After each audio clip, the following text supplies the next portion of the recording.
நாடாளுமன்ற உறுப்பினர் அன்பு இளவல் மாணிக் தாக்கூர் அவர்கள் விடுதலை சிறுத்தைகள் கட்சியின் அலுவலகத்திற்கு மரியாதை நிமித்தமாக வருகை தந்து எமக்கு சிறப்பு சேர்த்திருக்கிறார். அவருக்கு எமது கட்சியின் சார்பில் நெஞ்சார்ந்த வாழ்த்துக்களை தெரிவித்துக் கொள்கிறோம். தமிழ்நாடு காங்கிரஸ் கமிட்டி விடுதலை சிறுத்தைகள் கட்சியோடு நீண்ட காலமாக நல்லிணக்கமான உறவை பேணி வருகிறது. நாங்களும் அவர்களோடு இணைந்து இணக்கமாக செயல்பட்டு வருகிறோம். இந்தியா பிளாக் என்கிற தேசிய அளவிலான கூட்டணியிலும் நீண்ட காலமாக பயணித்து வருகிறோம். அந்த உறவு மேலும் வலிமையோடு இருக்கும். தொடர்ந்து தேசிய அளவிலும் தமிழக அளவிலும் இணைந்து செயல்படுவோம். இது ஒரு மரியாதை நிமித்தமான சந்திப்பு.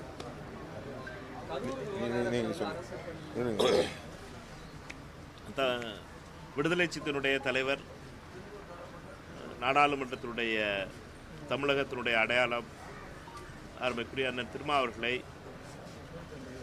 அருமைக்குரிய அண்ணன் காங்கிரஸ் கட்சியினுடைய மூத்த தலைவர் அண்ணன் பீட்டர் அல்போன்ஸ் அவர்களோடும், சுற்றுலாத்துறை அமைச்சர் மாண்புமிகு ராஜேஷ்குமார் அவர்களோடும் வந்து சந்திக்க வந்தோம். 2 நாளைக்கு முன்னாடி அண்ணன்ட்ட நேரம் கேட்டு இன்றைக்கி வந்து சந்திக்க வந்தோம்.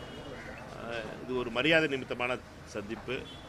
இன்று நாங்கள் எங்களுடைய கூட்டணி கட்சியின் தலைவர்களை அவர்களுடைய இல்லங்களில் சென்று சந்திப்பதை அண்ணன் இல்லை துவங்கி இருக்கோம். இதுக்கு அடுத்து நாங்கள் போய் சந்திக்க போகிறதுங்கிறது மார்க்சிஸ்ட் கம்யூனிஸ்டுடைய தோழர் சண்முகம் அவர்களை, அதுக்கப்புறம் 13ஆம் தேதி மற்றவர்களை நேரம் இங்கே இல்லாதனால மற்றவங்களை வரும்போது சென்னையில் வரும்போது சந்திப்போம். இது வந்து எங்களுடைய நாங்கள் எல்லாம் ஒத்த கருத்துள்ளவர்கள், ஒரே பாதையிலே செல்பவர்கள். நாங்கள் எல்லாரும் அண்ணனை பொறுத்தப்பட்டலும் திருமாவர்களை பொறுத்தப்பட்டோம். நம்ம எல்லாருக்கும் தெரியும், தமிழகத்தினுடைய குரலாகவும் தமிழகத்தினுடைய உண்மையான அடித்தள மக்களுடைய குரலாகவும் எப்பொழுதுமே இருப்பவர். தமிழகம் நல்லா இருக்கணும், தமிழகத்தில் மதவாத சக்திகள் உள்ள வரக்கூடாது, அவர்களுக்கு எதிரான பாசிச அந்த அரசியலை எதிர்த்து எந்த ஒரு அச்சமும் இல்லாமல், எந்த ஒரு பயமும் இல்லாமல், டெல்லியாக இருந்தாலும் சரி, இது மும்பையாக இருந்தாலும் சரி, அது சிதம்பரமாக இருந்தாலும் சரி, கன்னியாகுமரியாக இருந்தாலும் சரி, விருதுநகராக இருந்தாலும் சரி, சென்னையாக இருந்தாலும் சரி, எல்லா இடத்துலையும் தெளிவான ஒரு கருத்தை தெரிவிப்பவர், கொண்ட கொள்கையில் எப்பொழுதுமே மாறாதவர் அண்ணன் திருமாவர்கள். அவரை பார்த்ததில் ரொம்ப மகிழ்ச்சி. அவரோடு ஏறக்குறைய 1 மணி நேரத்துக்கு மேலே நாங்கள் பேசிக்கிட்டு இருந்தோம். டைம் போனதே தெரியலை. எங்களுக்கு அடுத்த இதுக்கு தோழர்களை பார்க்க போகிறதுக்காக வேகமாக இந்த கூட்டத்தை முடிச்சிட்டோம். தொடர்ந்து இந்த சந்திப்புகள் தொடரும். அண்ணனுடைய வழிகாட்டுதலில் நம்மளை பொறுத்த மற்றும் தமிழகத்தில் ஒரு நல்லாட்சி நடந்துக்கிட்டு இருக்கு. அதனுடைய அந்த கூட்டணி முறைங்கிறது முதல் தடவையாக எக்ஸ்பெரிமெண்ட் ஆகிருக்கு தமிழ்நாட்டில். கூட்டணி ஆட்சியில் இருக்கோம். இந்தியா கூட்டணியை பொறுத்த மட்டும் டெல்லியில் வரப்போகின்ற குளிர்கால கூட்டத்தொடரில், மழைக்கால கூட்டத்தொடரில் முக்கியமான மசோதாக்களை மத்திய அரசு கொண்டு வரப்போகுது. அண்ணனை பொறுத்த மட்டும் இந்தியா கூட்டணியுடைய மிக முக்கியமான அங்கம் வகிப்பவர் அண்ணன். விசிகாவினுடைய பார்வை, அதுவும் ஃபவுண்டிங் மெம்பர்ஸில் அண்ணனும் விசிகாவும் ஒரு மிக முக்கியமான கட்சி. அதுவும் அண்ணனுடைய அந்த வரப்போகிற சட்டங்களை பற்றி பேசிக்கிட்டு இருந்தோம். மத்திய அரசு எப்படி வந்து ஜனநாயகத்தை குளிதோண்டி புடைப்பதற்காக எந்தெந்த முயற்சிகளை மேற்கொண்டுட்டு வருது அப்படிங்கிறத பற்றியும் பேசிட்டு வந்தோம். அதனால் அந்த 2 விவாதங்களை பற்றி ஒரு மரியாதைக்கான சந்திப்பு. வேறு எதுவும் ஒன்று ஆட் பண்ணுறதுக்கு இல்லை. அண்ணன் வேறு எதுவும் ஆன்சர் பண்ணுவாங்க. அதுக்கப்புறம் நாங்கள் கிளம்பணும். ரொம்ப நன்றி. விவகாரம் அரசு பணி வழங்கக்கூடாதுன்னு நீதிமன்றத்தில் வழக்கெல்லாம் கொடுத்தாங்க. இன்னைக்கு மதுரை கிளை வந்து தற்காலிக பணி வேணால் வழங்கிக்கலாம் அப்படின்ற மாதிரி சொல்லியிருக்கிறாங்க. அரசியல் கட்சிகளும் பல எதிர்ப்புகள்லாம் இருந்தது. புதிய நடைமுறை இந்த மாதிரி ஒத்துக்கக்கூடாது அப்படின்றது நீங்கள் எப்படி பார்க்குறீங்க? உங்கள் பார்வை சொல்லுங்கள் சார். முதல்வரை நீங்கள்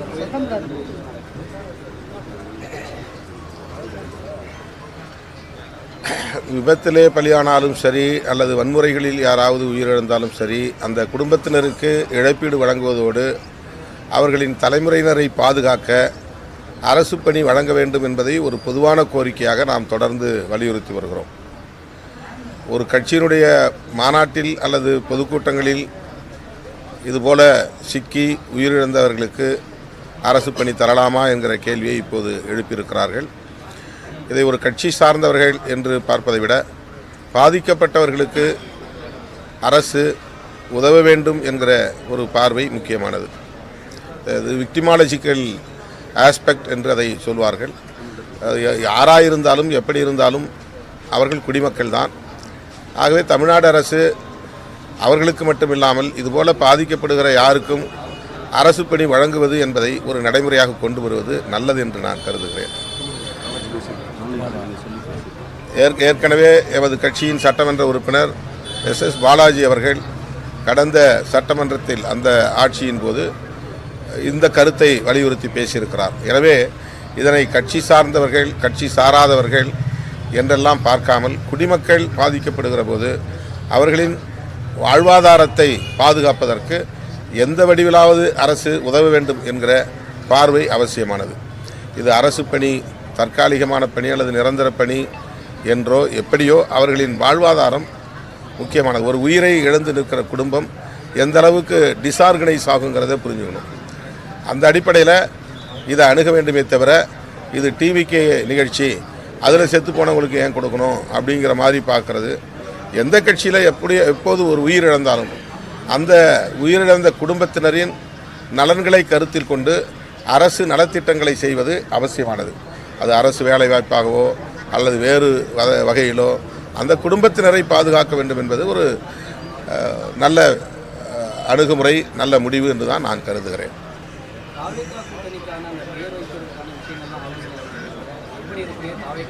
விரைவில் அடுத்த கூட்டம் நடைபெறும் முதல்வர் சொல்லியிருக்கிறாரு. அடுத்த கூட்டத்தில் அது இறுதி செய்யப்படும்.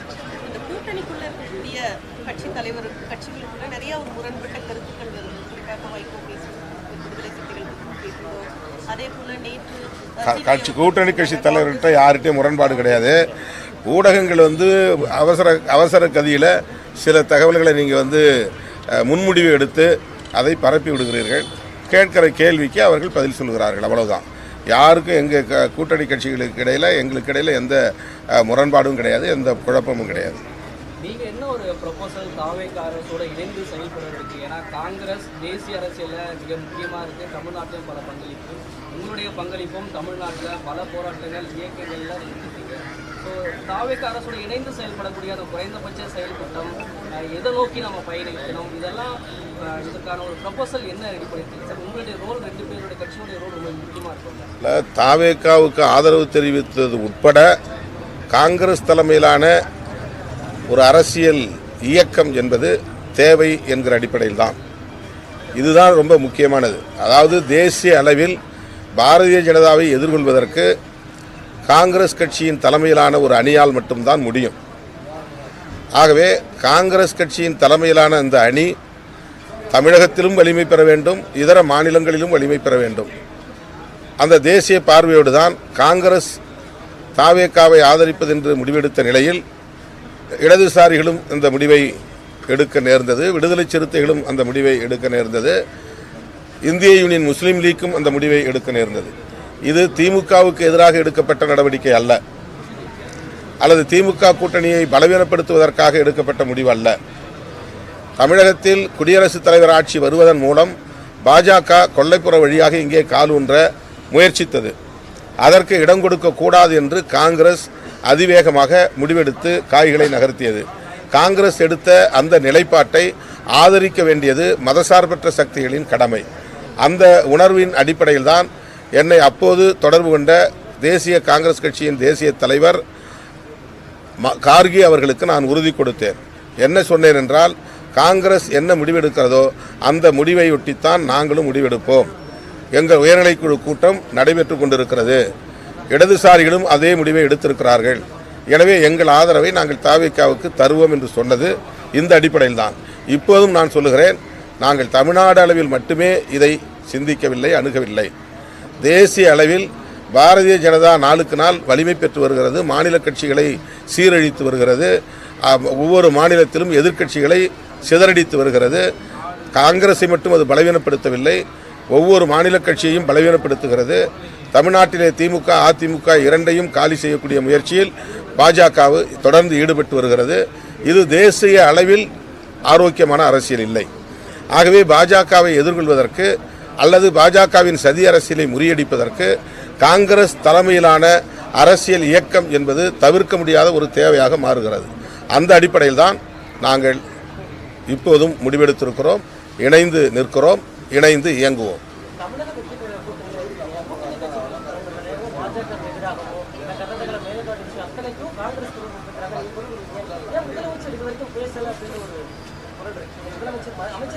முதலமைச்சர் யாரும் நீங்க பேசக்கூடாதுன்னு எங்களுக்கு சொல்லலை. அப்படின்னா எங்க கருத்துல அவருக்கு உடன்பாடு இருக்குன்னு அர்த்தம். அது நாங்க பேசுறோம்ல, இப்போ நாங்கள் பேசுறது அவர் அமைதியாக தானே இருக்கார், அதை அங்கீகரிக்கிறார்ல. அது இதுவரை நீங்கள் அப்படி எங்கள் கூட்டத்தில் இருந்துக்கிட்டு நீங்கள் இதெல்லாம் பேசக்கூடாது அப்படின்னு அவர் முதலமைச்சர் சொல்லலை. காங்கிரஸ் ஒரு பக்கம் குரல் கொடுக்குது, நாங்கள் ஒரு பக்கம் குரல் கொடுக்குறோம், கம்யூனிஸ்ட் ஒரு பக்கம் குரல் கொடுக்குறாங்க. நாங்கள் குரல் கொடுக்குறதெல்லாம் அவர் முதலமைச்சர் அதை என்டார்ஸ் பண்ணுறாருந்தா அதை நீங்கள் புரிஞ்சுக்கணும். அப்படின்னு நீங்கள் எடுத்துக்கலாம். இதெல்லாம் யூகம் பண்ண மாட்டாங்கிறீங்களா? வேற ஏதாவது யூகம் பண்ணுறீங்களா? இந்த மாதிரி யூகம் பண்ணி சொல்லுங்க செய்தியை. முதலமைச்சர் ஆமா, ஒவ்வொருத்தரும் தனிநபர் அணுகுமுறைன்னு இருக்குல்ல. அவர் பேசுங்க சொல்லிட்டு அப்புறம் என்ன பேசிக்கிறாரு, அப்புறம் சொல்றீங்க நீங்க. அதாவது 20 திட்டத்தில் டாக் லெஸ் ஒர்க் மோர்னு ஒரு ப்ரோக்ராமே இருந்துச்சு. குறைவாக பேசு அதிகமாக செயல்படுன்னு. அதை பின்பற்றுகிறார் நம்முடைய முதலமைச்சர்.